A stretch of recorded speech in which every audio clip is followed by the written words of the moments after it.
So I saw Predator Badlands. I did not like it, but I didn't hate it.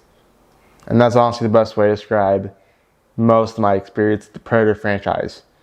I like the first movie, but I don't quite think it's a masterpiece like some say it is. Like compared to say like the first two Aliens film, not the biggest fan. And then I've only seen the other Predator thing I've seen was Prey, which was it was good, but it wasn't like it was amazing. It was just perfectly fun one-time watch. Not sure if I'm gonna see it again. And then I saw part of the 2018 film, like around 40 minutes, and I turned that shit off because it was awful. There's there's in the movie, there's a kid who has autism. Because he has autism, he can unlock alien technology.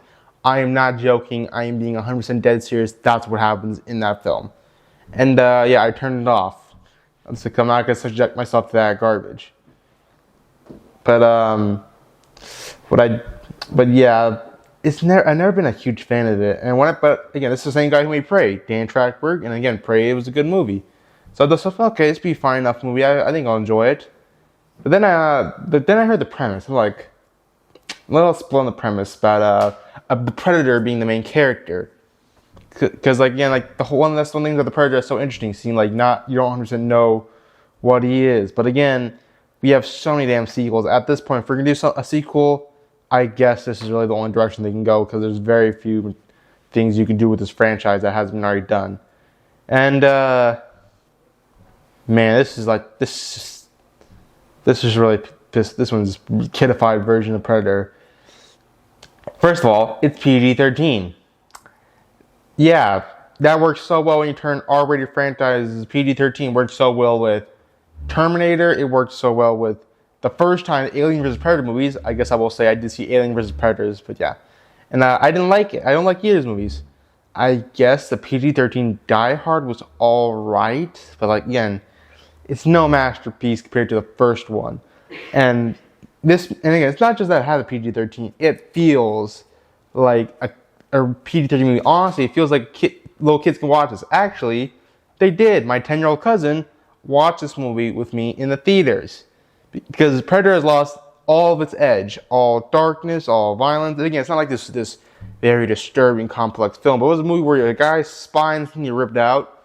Here, I mean, I guess there's creatures getting their spines ripped out, and there's androids which get completely demolished and torn apart. But again, they're animals. Since they're animals and their blood ain't red, it works. It's perfectly fine and doesn't make the R. And again, androids. They're androids. They're just a bunch of piece of metal. When they get ripped apart, who cares? Because they're not really people, and they're just a bunch of metal pieces flying all over the place. So yeah, it's a bona fide movie that was softened to make it more marketable and gain a wider audience. And you know what? This movie is the biggest opening for any Predator movie at this point, so it's working. But it's not just the violence that's toned down. It's just the characters. First up, there's the Predator itself.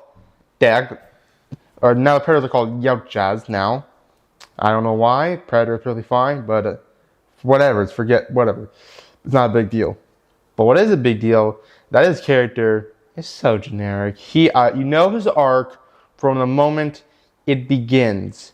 Or like at least 10 minutes in, you know his arc. Don't be so stubborn. Be more kind and affectionate. You understand his arc from the moment you hear him interact with any other character. And this movie, he's trying to kill an animal to prove himself towards his tribe because apparently he's deformed. Why is he deformed? I guess because he doesn't have hair on the side. And it's on the top. That's the only difference between him and other predators. Otherwise, they look the damn same.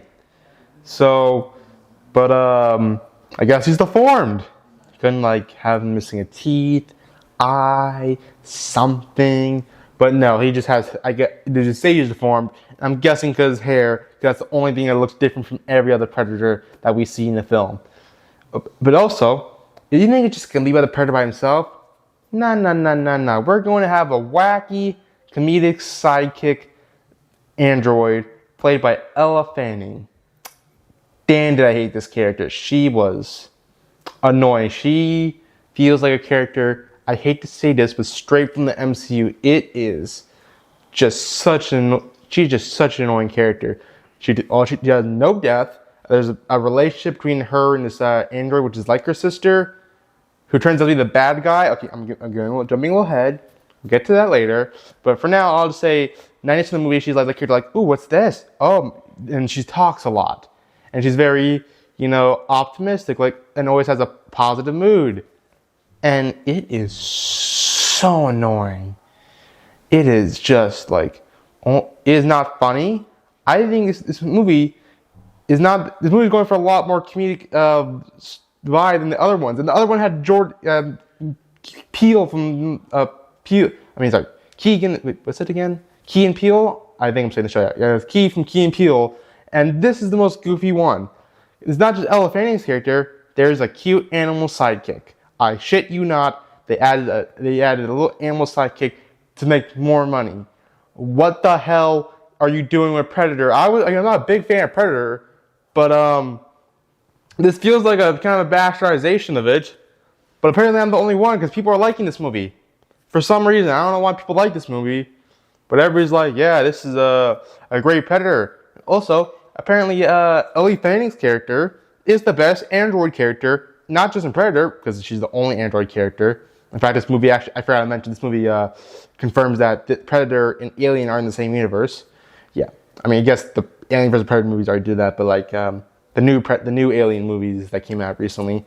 Yeah, it turns out, people saying Ellie Fanning's character is the best android, piss off. Okay, opinions are subjective, but come on, compare Ellie Fanning's android to the first Alien movie, Ian Holmes or Lance Henriksen, or the last movie, Alien Romulus. That was just so the robot characters were so much better because again they were able to feel like actual robots while still having humanistic qualities. This one's just it's just a joker. It's a little gesture there to make you laugh, and she has no actual depth outside the fact that she's like, you just need to be more nice and kind. That's all her character is, and it's like, I know what this thing is. Let me explain to you, and telling jokes, and it's like that for the rest of the movie. And then there's the villain, which is again this Ellie Fanning's character's android sister. She becomes the bad guy for some reason.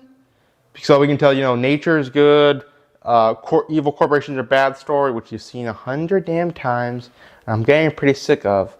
But yeah, that character comes, and she just out of nowhere turns evil. I thought to myself, she cares about Tia. That's Ellie Fanning's character's name so much. When she first wakes up, she's like, where's Tia? Where's Tia? She's trying to find Tia.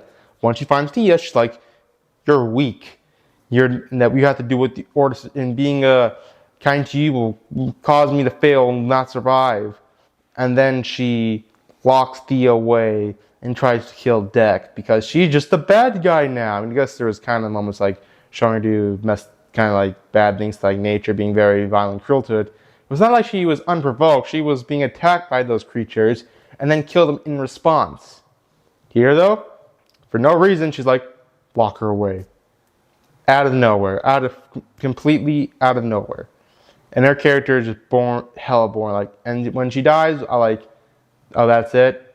Very weak way to kill the character. But then there's actually the monster which the Deck was trying to hunt, and the way they kill it, I'm not gonna say was makes no sense. Why didn't it established that animal has regenerative powers to regen, but for some reason it doesn't regen in this one scenario. Why? I have no idea. It's just so the sake of a dramatic death, which is ignored after barely a minute.